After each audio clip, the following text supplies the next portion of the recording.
Ça faisait longtemps que ça se tramelle. Hein. Ouais, ça faisait un petit moment que...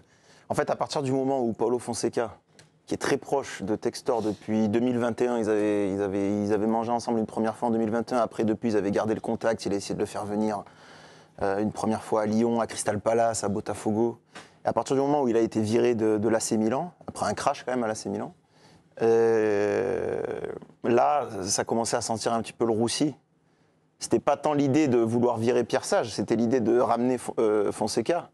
Et comme les résultats en fait ont été mauvais tout le mois de janvier, comme à chaque période de mercato, bizarrement, à Lyon, j'ai vu une stat passer.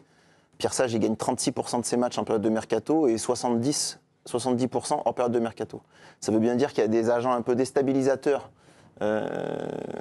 pendant les périodes de mercato, parce que l'effectif bouge beaucoup, etc. Et qui peut moins bien faire son travail en période de mercato. Donc oui, Pierre Sage le savait qu'il était en danger. Et ça lui pendait malheureusement, je dis malheureusement parce que moi je partage pas ce choix en fait, mais ça lui pendait quand même au nez. Et à partir du moment où Fonseca, on peut imaginer, est tombé d'accord avec Textor, c'était fini pour Pierre Sage. Sébastien dit, vous êtes injouable sur l'Olympique Lyonnais. Et dans la journée, qu'est-ce qui vous est revenu? C'est John Textor qui était arrivé là pour, notamment, c'était un rendez-vous qui était prévu à l'avance hein, pour valider les comptes de l'OL. Les comptes de l'OL d'ailleurs ont été validés, c'est bien ça hein ouais. Ça fait, en fait, depuis que l'information que Fonseca a été contacté pour entraîner l'OL a fuité en Italie, c'était il y a 8 jours. À partir de là, on a commencé un petit peu à se renseigner. Fonseca avait confirmé cette info. Donc là, on s'est dit, ça commence à sentir le roussi pour Pierre Sage. Et ça a été confirmé parce qu'en fait, pendant 8 jours, aucun dirigeant lui a apporté son soutien publiquement. Et donc, aujourd'hui, c'est vrai que Textor avait prévu de venir depuis longtemps pour un conseil d'administration d'Eagle qui était au stade. Et pour valider les comptes qui ont été validés effectivement par les commissaires aux comptes. Et Pardon, mais le sort de Pierre Sage s'est joué en quoi? En quelques minutes? Il y a eu un débat? Il y a eu quoi? Il y a eu une discussion? Il était là, Pierre Sage? Non, je pense qu'à partir du moment où Fonseca est contacté pour entraîner Lyon, son sort est joué. Et les résultats ensuite n'ont pas été bons, parce qu'il y a eu nul contre Toulouse, contre Fenerbahçe, puis il y a eu 3 nuls en fait. Donc il n'y a pas eu une révolte de l'équipe, des joueurs. Et à partir de là, c'était plus facile, entre guillemets, de prendre cette décision. Bon, une décision qui est quand même largement impopulaire. Mais ça ne s'est pas joué en quelques minutes. Ça s'est joué en plusieurs jours, voire semaines. Et l'annonce, elle a été faite en personne. Et voilà. Après, chez Pierre Sage, il y a un mélange. Il y a un sentiment, je pense, d'injustice. Parce qu'il sait qu'il a un bon bilan et il pensait, comme il l'a déjà fait, qu'il était capable de renverser encore la situation et de remettre l'équipe sur les bons rails et de la qualifier pour la Ligue des Champions, parce que c'était l'objectif du club. Mais il y a aussi de la gratitude, parce qu'il sait que sans Textor, il serait probablement jamais sorti du centre de formation. Et aujourd'hui, il est un vrai entraîneur de Ligue 1 qui, je pense, pourra rebondir vite. John Textor vire Pierre Sage. La question, alors, il y a eu des questions qui étaient plus finement posées. Et j'en ai gros sur la patate. Donc est-ce que c'est pas un peu dégueulasse ce qui arrive à Pierre Sage, vous les copains là qui êtes sur le plateau? Ouais, franchement. Bah, il n'y a pas quelque chose, on va dire, il y avait un d'ingrat Eric Bilderman tout à l'heure où il disait on nous donne quand même beaucoup de choses pour avoir un désamour du football. Il y a des belles histoires comme Eric Roy et Brest. Et là, je suis désolé, c'était une belle histoire et il n'y a pas d'urgence. L'urgence de l'OL, c'est de trouver de l'argent pour être dans les clous de la DNCG à la fin de cet exercice. Et Pierre Sage, il était l'entraîneur, je le donne à chaque fois cet exemple, mais c'est la réalité, qui gagne brillamment un match de Coupe d'Europe face à Francfort et tout le monde était emballé. Et c'était mi-décembre. Depuis, il y a eu des résultats moins bons, mais il n'y a pas de catastrophisme à avoir. Et à partir du moment où, de toute façon, Hugo l'explique, Fonseca est dispo, il va se le faire. Donc tu ne sais pas à quel moment, mais il est déjà condamné. Et Pierre Sage a réussi à l'Olympique Lyonnais. Il a pris l'équipe qui était dans un état déplorable, même s'il y a eu un gros mercato. Et on a vu aussi des bonnes choses du côté de l'OL. Donc, on a besoin de belles histoires. Pierre Sage et l'OL, c'était une belle histoire. Et cette obsession de John Textor, alors qu'il n'a pas d'argent, là, il va quand même devoir lui solder son des compte. Indemnités. Ça n'a ni queue ni tête. Mais parce que tu dis c'était une belle histoire. C'est une belle histoire, Pierre Sage. Parce que l'histoire existe. C'est dommage qu'elle s'arrête, je veux dire, tu vois. Ouais, mais pour lui, moi, je pense que son histoire personnelle continue. Il est devenu, grâce à ce qu'il a fait à Lyon, il est devenu un personnage du foot français. Roland Courbis. Mais Le départ justement de ce problème-là, je pense qu'on le néglige. C'est que M. Textor, je ne l'appelle pas Textor, M. Textor donne l'impression quand même de ne pas être au courant de certaines choses qui sont indispensables pour un président.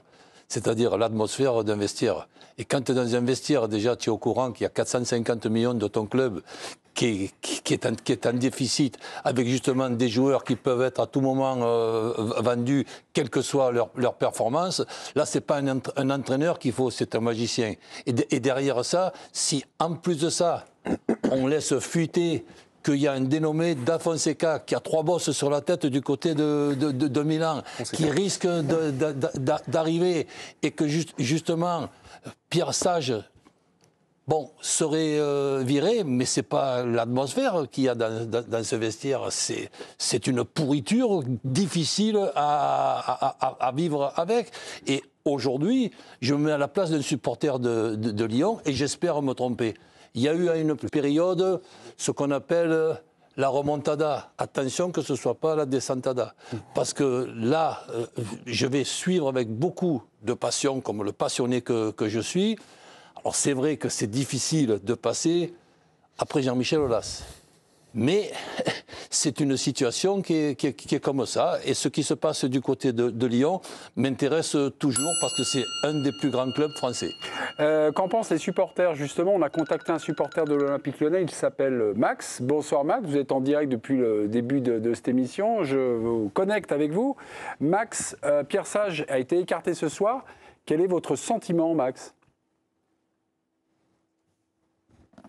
Bonsoir à toute l'équipe. J'ai un peu écouté ce qui a été dit sur le plateau. Pour ma part, moi, je partage en grande partie tout ce qui a été dit, à savoir premièrement le coup de poignard. Je ne comprends pas Store face à ce moment-là. On est sur une fin de mercato, on est sur une passe qui est assez compliquée. Cependant, les résultats ne sont pas si mauvais non plus. Je pense qu'on a un peu tendance à les exagérer parfois. Et là, on se dit Textor balargue Pierre Sage et on a l'impression qu'on se jette dans le vide. Alors c'est la situation en elle-même, moi, me terrifie un peu. Ce qui me terrifie surtout, et c'est pour ça que je suis aussi content de le dire ce soir, c'est la réaction des supporters à l'égard de John Textor depuis 2 mois. Je suis consterné par le silence assourdissant des supporters depuis la rétrogradation à titre administratif en Ligue 2, etc. Je trouve que j'ai connu les supporters lyonnais beaucoup plus, on va dire, à l'affût du moindre mouvement dans le club. Et là, je trouve qu'il y a un silence assourdissant au sujet de John Textor. Il y a eu simplement quand il y a eu l'annonce de la descente en Ligue 2, et puis le lendemain, c'était fini.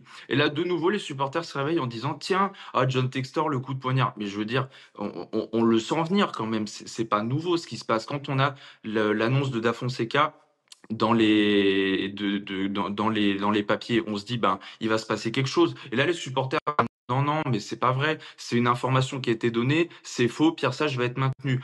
Comme par hasard, toutes les pages fan club de l'OL le lendemain suppriment le message et là on a l'annonce John Textor qui renvoie Pierre Sage. Moi en fait j'aime pas cette façon de faire et cet homme, selon moi, n'a pas le management adéquat pour un club comme l'OL et pour un club comme un club de Ligue 1, voilà, tout simplement. Merci Max. Vous restez en contact. Simplement, dans quelques minutes, je vous poserai la question sur le futur entraîneur. Alors, c'est pas Da Fonseca, on aime beaucoup Omar Da Fonseca. Et Roland, si vous avez dit Da Fonseca, c'est bien Paolo Fonseca. Non, mais on a fait la culture. Je suis habitué à prononcer Omar Da Fonseca, mais je vais m'adapter. Donc, Fonseca, puis en plus, Fonseca le mérite quand même qu'on ne lui déforme pas son nom. Sébastien, vous êtes comment? Vous êtes en colère? Vous êtes surpris ou non? Non, enfin, je ne sais pas. Il y a des nouvelles qui sont peut-être parfois pas neutres. Est-ce que celle-là, elle a du mal à passer? Je suis rarement en colère. Parfois, vous êtes un petit peu en pétard quand même. Ça vous gonfle. Il y a parfois des choses qui gonflent. Ah oui, mais c'est autre chose. C'est pas de la colère. Tu dormiras ce soir, j'ai l'impression. Oui. Non, mais Pas de la colère. Mais là, si on parle de John Textor, moi, je peux parler pendant 45 minutes avec vous et ça m'intéressera. Si on parle de l'avenir du club lyonnais, je peux parler pendant 45 minutes et ça m'intéressera aussi. Et je serai sans doute sévère, comme j'ai pu l'être avec M. Textor et ses acolytes depuis quelques mois.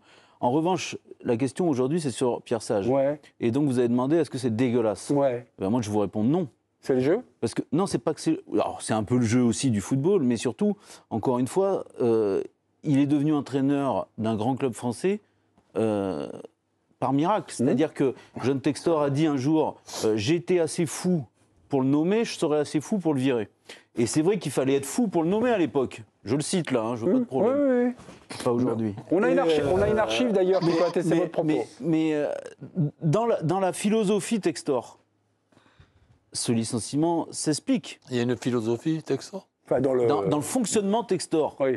ça s'explique. Il fonctionne comme ça partout, tout le temps.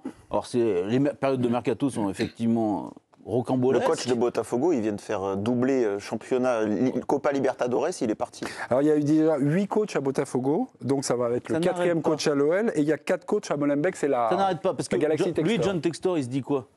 Il se dit, mais on va faire mieux, on va aller concurrencer le PSG. Moi, de toute façon, j'ai pas de problème d'argent. C'est vous qui dites que j'ai des problèmes d'argent, moi, j'en ai pas. Et donc, lui, il veut un meilleur entraîneur, parce qu'il se dit, oh là là, il y a un gars potentiellement top 20 européen qui est libre, je vais réussir à le prendre. Donc lui, c'est ça sa philosophie. Mais il paye comment tout ça? Parce que Fonseca, Ah non, mais, tout oui, le mais là, monde dit que c'est un bon entraîneur, mais- là, on entre dans un autre Il faut débat. payer les indemnités de tous les coachs qui virent, et puis il faut aussi payer les arrivants. Mais Karine, ils jouent avec l'argent, ces gens. Et lui, il paye les. Voilà. Donc il y a un jour, il manque de l'argent quelque part, il va en chercher ailleurs. Exactement. Il joue avec tout ça. C'est des joueurs de Monopoly, ces gens-là. Et ça dure ce que ça dure. Moi, je pense que ça se finit mal. Mais il a gagné au Brésil, de manière un peu Ce qu'il y a bizarre. de bien, moi, c'est pas un pronostic, et en même temps, c'est un souhait, parce que je regarde et j'ai la prétention de connaître ce métier d'entraîneur, et je regarde ce que fait Sage, et je l'écoute quand il explique les choses. Sincèrement, ça fait longtemps que je n'ai pas vu quelqu'un d'aussi intelligent et d'aussi compétent. Et d'ailleurs, grâce à Textor, je pense qu'il va être demandé et il va trouver un nouveau club et peut-être même un très grand club. Et là, ben, Sage, un très grand club, non. Là, il se fait pas. on s'amusera Il à se fait pas regarder. virer dans le creux d'une vague. Hein? C'est intéressant pour lui. Non, mais t'as raison, parce qu'il se fait pas virer dans le creux de la vague. Il se fait virer à un moment où l'équipe est encore 5 ou 6e, 4e ou 5e de la Ligue Europa. Mais dans une atmosphère pourrie. Oui, mais pour lui, personnellement. Une pour son atmosphère avenir. avec déjà lui qui est visé et un déficit financier, avec des discussions dans le vestiaire de joueurs qui ne savent pas s'ils vont Roland, rester à Lyon ou s'ils vont partir Roland, au Pierre mercato. Va faire Roland, entraîneur de ce contexte-là, Pierre tu vois, Sage. comme c'est Mais sa amusant. carrière, elle a sur commencé un an- par le plus dur. Pierre Sage, sur un an et demi, il est gagnant. Parce qu'aujourd'hui, je ne pense pas qu'il aura un grand club comme Eh tu ben, le on dis, verra, mais on il aura verra. un club, Non, mais il s'il a aura des Nice, possibilités, il aura des Il n'y possibilités a en pas Ligue que 1. des incompétents comme président. Il aura des possibilités en Ligue 1 et c'est déjà énorme par rapport à ce dont il pouvait rêver il y a 18 mois. Je Oui, sais mais même, t'as pas je sais l'impression même qu'il est pas. arrivé au bout de l'histoire avec Lyon, c'est pour ça. En fait, Oui. parfois il y a des cycles. Oui, mais et c'est là, avec tu te Textor, dis, c'est comme ça. le cycle Je a sais même été pas. Arrêté avant même qu'on sente vraiment qu'il était à bout de souffle. Oui, je suis d'accord. C'est ça qui est Mais Je ne frustrant. sais suis même d'accord. pas si Textor est au courant qu'en ce qui concerne le métier d'entraîneur, il y a deux façons de voir ce métier. À l'intersaison, quand tu peux discuter avec ton directeur sportif et faire ton recrutement, et en cours de saison, qu'on appelle les pompiers de service. Eh bien, si Fonseca, c'est un pompier de service, eh bien, premièrement, c'est une nouveauté, et on va tout simplement le regarder avec beaucoup Il de va peut-être se curiosité. nommer lui-même jusqu'à la fin de saison. Voilà, ben, c'est pas impossible. Vous savez à quoi ça me fait penser un peu cette situation? À un degré moindre, vraiment? Nantes contre Cessao, Non, pas du tout. mais qui n'est pas venu. Paris Saint-Germain, Leonardo, quand il dégage comme Boiré. Ils étaient leaders. ouais. Ils étaient leaders. Mais ils le dégagent parce qu'ils considèrent qu'avec comme Boiré, ils ne pourront pas aller plus haut. Que... Ah, Et- la théorie du plafond de verre, t'as raison, c'est ça qui. Mais ça me fait un peu penser à ça, à un degré moindre. Et parce que c'est pas le même contexte, c'est pas les mêmes joueurs à disposition. Mais Sébastien parlait de la logique de John Textor. J'ai l'impression qu'il se situe un peu dans cette logique-là. Il n'a pas de plafond de verre. Et il estime qu'avec cet entraîneur, il y en a un. Il en a un qui est disponible. Fonseca, qu'il estime, à juste titre ou pas, d'un plus haut standing que Pierre Sage. C'était le cas de Leonardo, comme Boiré, Ancelotti qui était sur le marché. Et il l'intègre pour finir la saison Mais et tu ne pas tu attendre. t'imagines, tu débarques dans le vestiaire de Lyon, là, il faut que... On dit, il connaît le championnat, Fonseca, il connaît le championnat, mais c'est pas le championnat qu'il Da faut Fonseca. connaître. Surtout que les joueurs, il y a 2 jours, ils étaient derrière. Il faut pas connaître le championnat uniquement. Il faut connaître le vestiaire de Lyon. Et le vestiaire de Lyon, si tu me trouves un vestiaire aussi compliqué que le vestiaire de Lyon et aussi perturbé que le vestiaire de Lyon, eh ben, je te dirais, désolé, j'y avais pas pensé. Je te dis pas que je souscris à ce que fait John Textor. Je pense que c'est ce raisonnement-là qui préside à sa décision, qui justifie sa décision, à mon avis. Après, la décision... Mais je dis pas, moi, je pense que... Moi, ce qui m'agace un peu chez John Textor, c'est quand même... Parce que tu disais Hugo, il y a une forme de gratitude de la part de Sage vis-à-vis de Textor. C'est ce qu'a dit Sébastien. Oui, non, mais d'accord. Mais moi là-dessus, je suis pas complètement d'accord. Parce que je pense qu'il doit y avoir aussi une forme... Parce que, si on se souvient bien... il était bien content de l'avoir, Sage, à ce moment-là aussi, John Textor. Parce que quand John Textor, quand Sage il arrive, c'est pour remplacer Fabio Grosso, l'italien. Fabio Grosso. Fabio Grosso. Il n'y a personne derrière. Si, il y avait la possibilité de Genesio. Enfin, elle n'était pas claire, la possibilité Vincent de Genesio. Ponceau, qui était encore directeur du football, etc. Il n'est pas resté longtemps derrière. Oui, bien sûr, mais il pouvait ramener Genesio. La solution, elle était là. Il n'est pas venu Genesio en attendant. Pierre Sage, donc, viré par John Textor, est-ce dégueulasse? Pierre Sage avait joué, si on pose cette question un peu cash, avait joué un rôle déterminant la saison dernière dans la folle remontée de l'Olympique Lyonnais, donc il avait pris ce club à la dernière place pour l'emmener donc à l'Europe. Le bilan de la deuxième partie de saison de Lyon, il est équivalent à celui du PSG sur la deuxième partie de saison.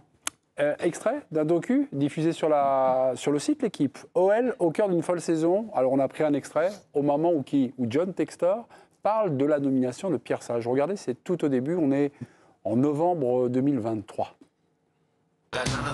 Fabio Grosso n'est plus coach de l'Olympique Lyonnais. Le club a officialisé le départ de l'Italien avant de confirmer dans la foulée la nomination provisoire de Pierre Sage, le directeur du centre de formation. Bonjour. Est-ce que j'ai imaginé Pierre Sage coach? Bien sûr, c'est moi qui l'ai nommé. Moi, personnellement, je le connaissais pas. Il était dans le milieu amateur et j'ai su que c'était le directeur du centre de formation. Je pense qu'on touche le fond de la piscine, maintenant il ne reste qu'à remonter. Il m'a dit que ça va être très dur cette saison. La séance d'aujourd'hui et celle de demain, elle va sûrement confirmer le plan qu'on a en tête. Faire confiance à Pierre Sage, qui n'a jamais dirigé d'équipe professionnelle, c'est une prise de risque totale. Ce n'est pas parce que quelqu'un n'a pas entraîné au plus haut niveau qu'il n'est pas capable d'être coach d'une équipe pro. Pour moi, Pierre Sage est la personne la plus intelligente avec laquelle j'ai parlé de jeu. Voilà, la plus intelligente, mais écartée aujourd'hui. Que va devenir Pierre Sage, viré au Rocazé? Donc là, on en a un petit peu parlé. Il ne reste pas au club. Non, mais c'est impossible. Alors, les dirigeants aimeraient beaucoup, évidemment, le garder, parce que c'est une ressource quand même. Mais je n'ai pas d'infos. Mais je ne peux pas imaginer que Pierre Sage accepte de rester à l'OL. Avec le parcours qu'il a fait, il va forcément... Il va pas retourner au centre de formation. Non, mais là, le prochain coach en Ligue 1 qui se fait virer, la place, il peut, si c'est Rennes, il peut jouer. Si Gasset va s'arrêter à la fin de la saison à Montpellier, si Montpellier est sauvé, il peut aller là-bas aussi. Enfin, il va avoir, je pense, des opportunités. Pierre Sage, est-ce qu'il avait des partisans au sein du club? Est-ce que finalement, lorsque John Textor a choisi, parce qu'il semble que c'est la volonté d'un homme, est-ce qu'il y a des gens au sein du club qui ont dit à John Textor, John, tu fais une bêtise? En fait, John Textor challenge ce truc depuis longtemps et les gens au club, enfin en tout cas ce qu'il appelle le département football, lui ont dit pendant longtemps qu'ils n'étaient pas d'accord avec lui et que c'était une bêtise, mais depuis quelques semaines, il y a une unanimité. Alors je ne sais pas si c'est parce que tout le monde veut être d'accord avec Textor, mais en tout cas il y a une unanimité, que ce soit du directeur technique, du directeur du recrutement, du directeur du football, Michael Gerlinger, etc. Ils étaient tous d'accord pour partir sur une autre stratégie. En tout cas, c'est vrai que lors de votre première intervention, vous l'avez noté, au moment de l'ultimatum, cette dernière semaine, il n'a jamais eu un ultimatum. Il n'y a jamais personne qui allait voir Pierre Sage et qui lui a dit si tu ne gagnes pas là, tu sautes. Personne ne lui a dit ça. Mais ça y ressemble. D'ailleurs, c'est rare. C'est ce qui ressort des articles qu'on a écrits. C'est rare, quand même, pour un entraîneur, d'expliquer à la fin du match qu'il a fait un changement pour penser d'abord au club plutôt qu'à lui. Ouais. Mais c'est pas qu'on a frisé le ridicule. Là, on a atteint et on l'a dépassé, le ridicule. Et de toute façon, il y a 3 mois ou 2 mois, je ne sais plus, Hugo me précisera tout cela. À la fin d'un match, John Textor était fait en furie contre la tactique du coach, et il a dit comment c'est possible de ne pas passer en 4-4-2 ou en 4-3-3. Oui, c'est souvent le cas, mais ça, je l'avais raconté dans l'inside avec lui aux Bahamas, il l'avait dit. Il n'aime pas les défenses à 5. Non, mais voilà. Donc déjà, bon, il est comme ça. Il est très présent dans le domaine tactique. Et il considère, je pense, qu'il a des connaissances pointues dans le domaine. Bien sûr. En plus, en tout cas, Hugo Guimé n'a pas une vie facile.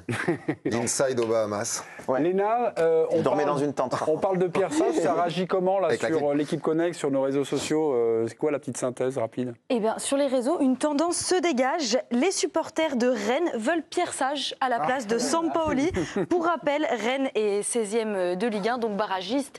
Ils sont un peu dans une mauvaise passe. Les courbis, non? Non, ils n'ont rien dit. En tout cas, j'ai pas vu de message. Mais je vais jeter un œil. Pompier de service. Et un pompier de service qui remplace un autre pompier de service, ça serait très rare. Max, est-ce que vous êtes là, mon cher petit supporter de l'Olympique Lyonnais? Max, est-ce qu'il est là? J'ai l'autre question, c'est Paulo Fonseca va débarquer. Max, est-ce que vous avez une réaction? Je peux vous taquiner parce que souvent les supporters de l'Olympique Lyonnais réclamaient un très grand coach. Là, vous devez être ravis. Moi, je souhaite qu'il réussisse à l'OL. Je lui souhaite bonne chance surtout parce que, il récupère un vestiaire qui, mine de rien, même si ça allait pas très bien en ce moment, le vestiaire, à mon avis, est un vestiaire qui s'est fait avec Pierre Sage. Donc, on a vu la force du vestiaire aussi quand ça ne marche pas. Je rappelle aux heures de Fabio Grosso. Donc, bon courage à lui. Ensuite, non, c'est quand même un nom de haut niveau. Ça, on peut pas se plaindre.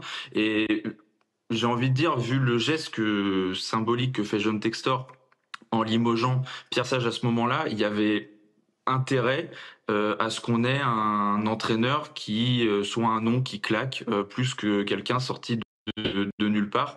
Donc bon courage à Paulo Fonseca et puis j'espère que quelque chose de bien en ressortira.